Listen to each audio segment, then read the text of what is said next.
Short ball पे ये shot कौन खेलता है यार? अगर मैं होता ना, बस बॉल को देखता और शानदार।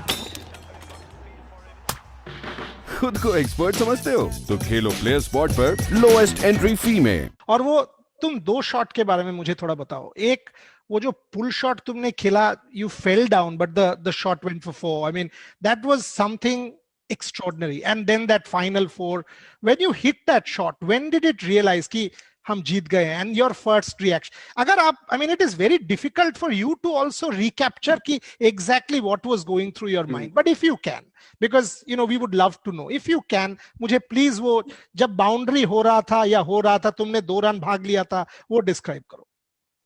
तो when I played the last shot, इधर मतलब थोड़ा बॉटम तरफ लगा था, बट आउटफील्ड मेरे को लगता है स्लोप था उधर को, तो बॉल वाज ट्रैवलिंग, तो सैनी सामने था। आई टोल्ड हिम, सैनी 3 2 भी नहीं है, सैनी 3 भागने पड़ेंगे। और मतलब उस समय माइंड में नहीं आया कि भाई इसकी ग्रोइन गई हुई है। मैंने कहा सैनी भाग जा। सो मैं जोर से भाग रहा हूँ। पहला रन तो मैंने आंख बंद करके बहुत जोर से भागा। दूसरा रन मैंने देखा कि मिड ऑफ वाला फील्डर भाग ही नहीं रहा है, एंड आई वाज लुकिंग, ये भाग क्यों नहीं रहा? तो मैं थोड़ा सा स्लो दिया, तो देखा कि बॉल बाउंड्री की तरफ को जा रहा है। तब थोड़ा सा जा रहा है। जैसे ही देखा बॉल बाउंड्री पे गया, बस क्लास मजा आ गया। फिर मैंने जब देखा कि मिड ऑफ वाला भाग नहीं रहा है, मैंने कहा 3 तो वैसे भी हो जाएंगे अब तो। फिर वो बाउंड्री पे चले गया बॉल, मतलब वो अलग था। मैं आई वाज शाउटिंग, सही 3 भाग। सैनी एक टांग पे भाग रहा है वहां पे। ओ यार के बाद आप देखो 1.3 बिलियन इंडियंस को आपने रुला दिया, हंसा दिया, खुश कर दिया। आपके पास जब वो नेशनल फ्लैग था, आप चल रहे थे, बताइए प्लीज। सर वो it's a different feeling, especially मतलब फ्लैग आना तो it's a more different feeling. National anthem होता है जब मैच से पहले, so most of the time I get goosebumps. मेरे रोंगटे खड़े हो जाते हैं सर जब भी नेशनल एंथम होता है मैच के टाइम पे। और स्पेशली ऐसे फ्लैग कैरी करना, ऐसे फीलिंग आ रही थी यार, क्या हो रहा है, ये फ्लैग कैरी कर रहे हैं ग्राउंड में पकड़ के यार। It was amazing moment sir, मतलब कांट डिफाइन, वर्ड ही नहीं है यार इसको बोलने के लिए। ऋषभ, 4th इनिंग्स में ऐसा बैटिंग आपने सिडनी भी खोल दिया था।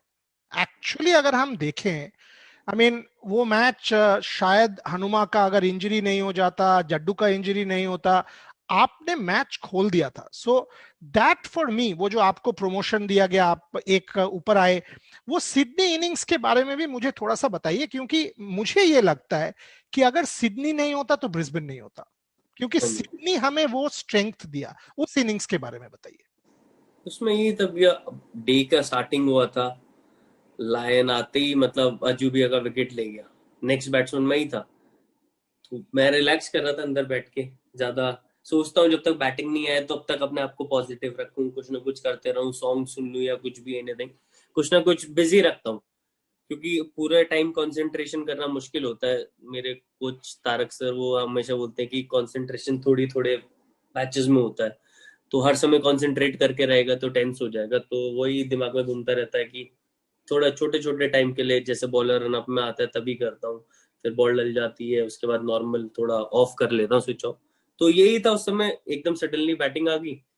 प्रिपेयर तो था, अगला तो मैं ही था, बट जब बैटिंग आई अंदर, थोड़ा खेल रहा था, थोड़ा सा प्रेशर लग रहा था, क्योंकि होल डे पूरा दिन बचा हुआ था यार, और रन मैसिव, मतलब इतने रन चाहिए थे। तो सोचा ही नहीं, कुछ खेल रहे हैं, नॉर्मल क्रिकेट खेल रहे हैं। अब इतनी देर होगी, लायन आपको पता ही है अच्छा बॉलर है यार, मतलब he doesn't give you easy runs, बहुत तगड़ी बॉल डालता है वो, पकड़ के स्पेशली लेफ्टी को तो और पकड़ लेता है, राइटी को भी पकड़ लेता है वो तो एक टप्पे पे बॉल डाल रहा था। सो एक फेज था जब 5 6 7 ओवर हो गए थे, we were not getting runs. तो आई आस्क्ड पुज्जी भाई की, पुज्जी भाई थोड़ा सिंगल देखना पड़ेगा, रन नहीं आ रहे, बहुत देर हो गई, ऐसे करेंगे तो बहुत मुश्किल हो जाएगा, सरवाइव थोड़ी ना कर सकते हैं पूरे टाइम। तो पुज्जी भाई ने कहा हाँ अगर मिले तो देख लेना। मैंने कहा या तो आप मार लो भैया या तो मैं मार लेता हूँ। तो पुज्जी भाई अपना खेल ही रहते, फिर मैंने कहा यार मेरे को ही करना पड़ेगा। तो एक उसने ऐसे करके बॉल डाला, क्योंकि एक उसने उससे पहले भी मेरे को टॉस करके डाला था, बट मैं भी जोन में इतना अच्छा नहीं था, मेरे लिए भी मैसिव था यार, डे की स्टार्टिंग है, पूरा दिन बचा है, इतने रन चाहिए, रैश शॉट थोड़ी ना मार सकता हूँ। बट मेरे को फिर अगला बार जब उसने डाला तो मेरे को लगा ये पूरा स्लॉट में 2-3 बार रीचेक करा माइंड में, मारा, बाउंड्री है, थोड़ा दिल खुला। अगला बॉल फिर वहीं डाला उसने, मैंने निकल के फिर मारा, तो वहां से मेरे को लगता है मेरे को एक मोमेंटम मिला डिफरेंट, वो वहां से स्टार्ट हुआ। उसके बाद मेरे को लगता है मैं अपने जोन में आ गया, वो भी थोड़ा प्रेशर में आ गया कि ये क्या हुआ, क्योंकि नॉर्मली ऊपर रखा होता मिड ऑन, उसने पीछे कर दिया। उसके बाद फिर सिंगल डबल खुल गए थोड़ा सा, फिर रन आने स्टार्ट हो जाते हैं एक बार, तो मेरे को लगता है थोड़ा प्रेशर कम होता है। और उनको भी प्रेशर था कि यार रन बनाना दे ये लोग, क्योंकि when we got some 50-60 run तो उनको भी प्रेशर हो गया कि यार because we were playing at a decent run rate, तो उनको भी प्रेशर हो गया कि भाई रन ना बन जाए थोड़ा सा, because when you don't get the wicket for long तो रन आते हैं, और you can see that they were panicking. तो बट मेन पुज्जी भाई वाज डिसाइडिंग कि भाई एक सेशन खेलना है पूरा आराम से, नॉर्मल जैसा बॉल मिला, play according to the ball. फिर 1-2 और मैंने उसको मारा कनेक्ट करके सिक्सेस, तो मतलब वो भी मेरे को लगा कि अंडर प्रेशर हुआ है थोड़ा सा, फिर सिंगल डबल खेला थोड़ी देर, तो ऐसे करके हम इनिंग बिल्ड कर रहे थे। फिर अपने जोन में था मैं। स्पोर्ट्स से जुड़ी किसी भी अपडेट के लिए स्पोर्ट्स तक को सब्सक्राइब करें और हमारे फेसबुक और इंस्टाग्राम पेज को भी जरूर फॉलो करें।